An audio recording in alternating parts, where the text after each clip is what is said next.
तो आज हम प्रकाश के परावर्तन, प्रकाश का जो परावर्तन होता है, रिफ्लेक्शन ऑफ लाइट, जब प्रकाश की किरण किसी वस्तु पे पड़ती है और टकरा के जो है वो या तो वापिस हो जाती है या अपनी दिशा मोड़ लेती है, तो उसके नियम के आधार पर हमने एक यंत्र बनाया है जिसका नाम है पेरिस्कोप।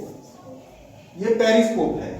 इस पेरिस्कोप को बनाने के लिए मैंने क्या किया है, एक पाइप का टुकड़ा लिया है और उस पाइप के टुकड़े के दोनों तरफ इसको बोलते हैं एल्बो, है ना।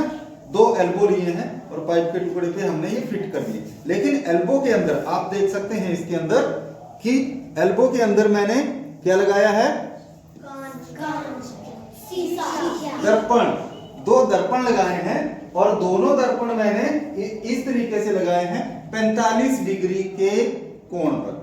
दोनों कितने, 45 डिग्री के कोण पर लगाए हैं और ये बन गया है पेरिस्कोप। अब इसको क्या, जब प्रकाश की किरण यहां से इसमें जाएगी तो वो 45 डिग्री कोण पे मुड़ने के बाद इस तरीके से बनाएगी। वो कितने डिग्री का एंगल, 90 डिग्री का। और यहां पे 45 डिग्री का दूसरा लगा हुआ है दर्पण और वहां पे भी 90 डिग्री का कोण बनाने के बाद इधर बाहर को मुड़ जाएगी। मतलब जब मैं इधर से देखता हूं, जब मैं ऐसे देखूंगा तो मुझे कहां से दिखाई देगा, ऊपर से।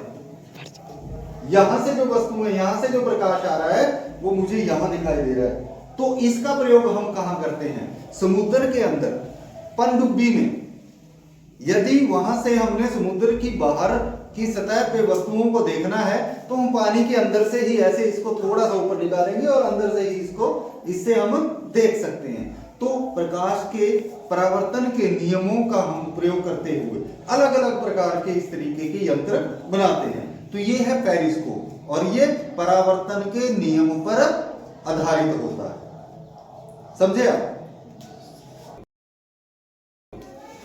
तो आज हम प्रकाश के परावर्तन, प्रकाश का जो परावर्तन होता है, रिफ्लेक्शन ऑफ लाइट, जब प्रकाश की किरण किसी वस्तु पे पड़ती है और टकरा के जो है वो या तो वापिस हो जाती है या अपनी दिशा मोड़ लेती है, तो उसके नियम के आधार पर हमने एक यंत्र बनाया है जिसका नाम है पेरिस्कोप। ये पेरिस्कोप है। इस पेरिस्कोप को बनाने के लिए मैंने क्या किया है, एक पाइप का टुकड़ा लिया है और उस पाइप के टुकड़े के दोनों तरफ इसको बोलते हैं एल्बो, है ना।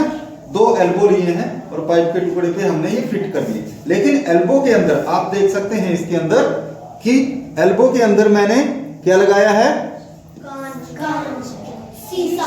दर्पण। दो दर्पण लगाए हैं और दोनों दर्पण मैंने इस तरीके से लगाए हैं 45 डिग्री के कोण पर। दोनों कितने, 45 डिग्री के कोण पर लगाए हैं और ये बन गया है पेरिस्कोप। अब इसको क्या, जब प्रकाश की किरण यहां से इसमें जाएगी तो वो 45 डिग्री कोण पे मुड़ने के बाद इस तरीके से बनाएगी। वो कितने डिग्री का एंगल, 90 डिग्री का। और यहां पे 45 डिग्री का दूसरा लगा हुआ है दर्पण और वहां पे भी 90 डिग्री का कोण बनाने के बाद इधर बाहर को मुड़ जाएगी। मतलब जब मैं इधर से देखता हूं, जब मैं ऐसे देखूंगा तो मुझे कहां से दिखाई देगा, ऊपर से। यहां से जो वस्तु है, यहां से जो प्रकाश आ रहा है वो मुझे यहां दिखाई दे रहा है। तो इसका प्रयोग हम कहां करते हैं, समुद्र के अंदर पनडुब्बी में। यदि वहां से हमने समुद्र की बाहर की सतह पे वस्तुओं को देखना है तो हम पानी के अंदर से ही ऐसे इसको थोड़ा सा ऊपर निकालेंगे और अंदर से ही इससे हम देख सकते हैं। तो प्रकाश के परावर्तन के नियमों का हम प्रयोग करते हुए अलग अलग प्रकार के इस तरीके के यंत्र बनाते हैं। तो ये है पेरिस्कोप और ये परावर्तन के नियम पर आधारित होता है। समझे आप?